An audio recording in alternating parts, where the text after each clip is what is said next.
Hey guys, welcome back to the Viral Tech. आज हम बात करेंगे रिलायंस जियो के शेयर्स के बारे में। क्या आप इसके शेयर्स को खरीद सकते हैं? क्या रिलायंस जियो ने अपना आईपीओ रिलीज कर दिया है? रिलायंस जियो, जो कि रिलायंस इंडस्ट्री की सब्सिडरी कंपनी है, उसने अपने आईपीओ को प्लान करने पर काम शुरू कर दिया है। जब कोई कंपनी पहली बार मार्केट से पैसा उठाती है, उसे इनिशियल पब्लिक ऑफरिंग आईपीओ कहते हैं। पिछले कुछ टाइम से रिलायंस जियो अलग अलग प्लेटफॉर्म से पैसा उठा रहे हैं। 2020 तक तो रिलायंस जियो के 100% स्टेक रिलायंस इंडस्ट्रीज के पास थे, लेकिन पिछले महीने से ही काफी सारे इन्वेस्टर्स ने रिलायंस जियो में अपना इन्वेस्ट किया है। फेसबुक ने रिलायंस जियो में 43,574 करोड़ रुपीस इन्वेस्ट किए, जिसके जरिए फेसबुक रिलायंस जियो के 9.99 स्टेक का मालिक बन चुका। इस डील के बाद रिलायंस जियो का company valuation 4.7 lakh crore rupees हुआ है। KKR यूएस की प्राइवेट इक्विटी फर्म है, जिसने 11,367 करोड़ रुपीस रिलायंस जियो में इन्वेस्ट किए हैं, और अब KKR रिलायंस जियो इंडस्ट्रीज का 2.32% का ओनर है। विस्टा इक्विटी पार्टनर्स ने 11,367 करोड़ रुपीस रिलायंस जियो इंडस्ट्रीज में इन्वेस्ट किए हैं, जिसके चलते विस्टा कंपनी भी 2.32% के स्टेक की ओनर बन चुकी है। जनरल अटलांटिक ने 6,598 करोड़ रुपीस रिलायंस जियो इंडस्ट्री में इन्वेस्ट किए, जिसके चलते 1.34% के स्टेक की अब जनरल अटलांटिक ओनर हो चुकी है। Silver lake 5,665 crore rupees invest करने वाली एक कंपनी रिलायंस जियो के 1.15% स्टेक की ओनर हो चुकी है। इन सभी डील्स के बाद रिलायंस कंपनी का वैल्यूएशन 4.7 लाख करोड़ रुपीस हो गया है। रिलायंस इंडस्ट्रीज, जो कि रिलायंस जियो की पेरेंट कंपनी है, आज उसका market capitalization 9.8 lakh crore rupees है। रिलायंस इंडस्ट्री की सब्सिडरी कंपनी का वैल्यूएशन यानी कि रिलायंस जियो का वैल्यूएशन 4 लाख करोड़ रुपीस है, जो कि लगभग उसकी पेरेंट कंपनी के 50% के बराबर है। इतना ही नहीं,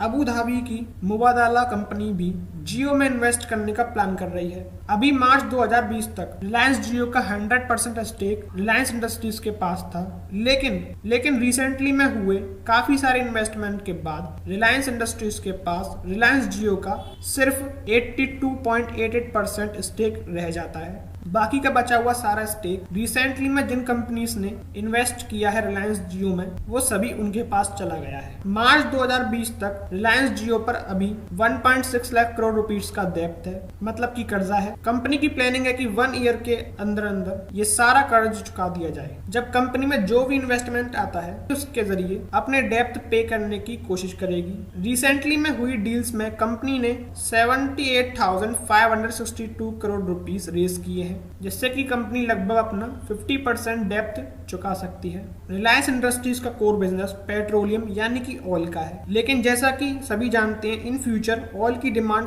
काफी कम होने वाली है। इसको मुकेश अंबानी ने पहले ही भांप लिया था, इसलिए कंपनी की ग्रोथ फ्यूचर में भी बढ़ी रहे, उसके लिए उन्होंने टेक्नोलॉजी की फील्ड में भी काम करना शुरू कर दिया, जिसके चलते उन्होंने जियो और रिसेंटली में जियो मार्ट जैसी कंपनीज को शुरू किया, जिसके साथ वो अमेज़न और फ्लिपकार्ट जैसी कंपनीज के साथ कॉम्पीट करेंगे। इसके साथ ही वो जूम वीडियो कॉल कम्युनिकेशन की तरह ही जियो मीट पर भी बड़ी तेजी से काम करना शुरू कर चुके हैं। टेलीकॉम सेक्टर में आने के बाद रिलायंस जियो ने टेलीकॉम इंडस्ट्री का एक बहुत ही बड़ा हिस्सा अपने पास कर लिया है, जिसके चलते बाकी की सभी टेलीकॉम कंपनीज के प्रॉफिट पर काफी बड़ा इम्पैक्ट पड़ा है। एग्जाम्पल के तौर पर भारतीय एयरटेल के प्रॉफिट पर पिछले कुछ सालों में बहुत ही बड़ा इफेक्ट पड़ा है। फाइनेंशियल ईयर 2009 में भारतीय एयरटेल कंपनी का प्रॉफिट 7,859 करोड़ रुपीस था, जो कि अब कम होते होते फाइनेंशियल ईयर 2018 में 1000 करोड़ पर पहुंच गया।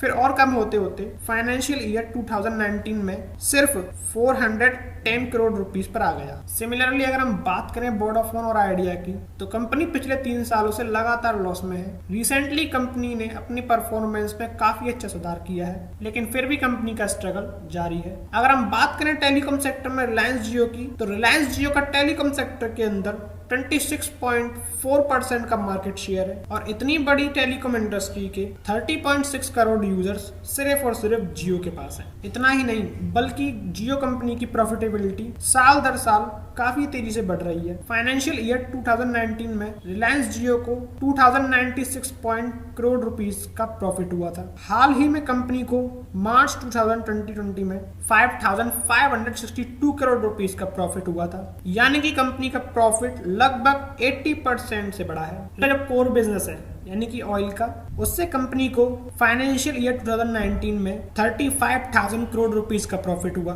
और फाइनेंशियल ईयर 2020 में रिलायंस को 5,562 करोड़ रुपीस का प्रॉफिट हुआ था। कंपैरेटिवली रिलायंस जियो का प्रॉफिट अभी रिलायंस इंडस्ट्रीज के मुकाबले बहुत कम है, लेकिन जिस तरह से कंपनी ग्रोथ साल दर साल बेहतर होती जा रही है, वो दिन दूर नहीं कि जब रिलायंस इंडस्ट्रीज का प्रॉफिट रिलायंस जियो के मुकाबले बहुत कम हो जाएगा। जियो अपनी अलग अलग कंपनीज जैसे जियो मार्ट, जियो मीट के जरिए अपने एग्जिस्टिंग यूजर्स को सभी तरह की सर्विसेज देने की कोशिश कर रहा है, जिसके चलते इन फ्यूचर जियो का प्रॉफिट और भी तेजी से बढ़ने की पूरी संभावना है। जियो का प्लान तो ये भी है कि जो छोटी बड़ी किराने की दुकान है उन सभी को व्हाट्सएप और जियो मार्ट के जरिए डिजिटलाइज कर दिया जाए। रिसेंटली जियो ने फेसबुक से फंडिंग किया है, उसी के साथ साथ जियो ने कमर्शियल पार्टनरशिप एग्रीमेंट भी साइन किया है ताकि जियो व्हाट्सएप के साथ मिलकर अपने प्लान्स को एग्जीक्यूट करा सके। जिस तरह जियो की ग्रोथ रेट 80% के प्रॉफिट को टच कर चुकी है, इसको देखते हुए लगता है कि जियो जल्द ही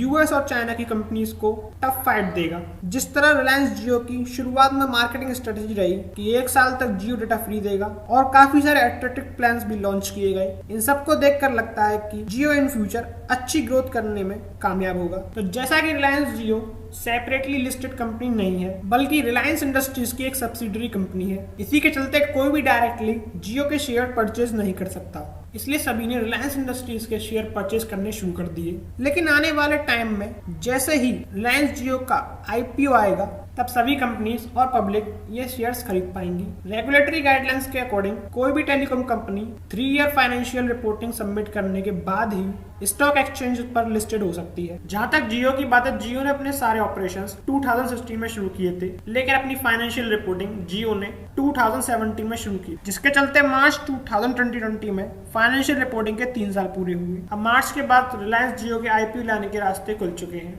जिस तरह कंपनी का वैल्यूएशन और साइज इंक्रीज होता जा रहा है, जल्द ही कंपनी खुद को यूएस के नास्डैक स्टॉक एक्सचेंज पर रजिस्टर कर सकती है, जहां पर दुनिया की सबसे बड़ी टेक्नोलॉजी कंपनीज रजिस्टर होती हैं। रिलायंस जियो ने आईपीओ लाने के लिए कुछ इन्वेस्टमेंट बैंक से भी बात की है, जिसके चलते कंपनी जरूर आने वाले टाइम में आईपीओ लेकर ही आएगी।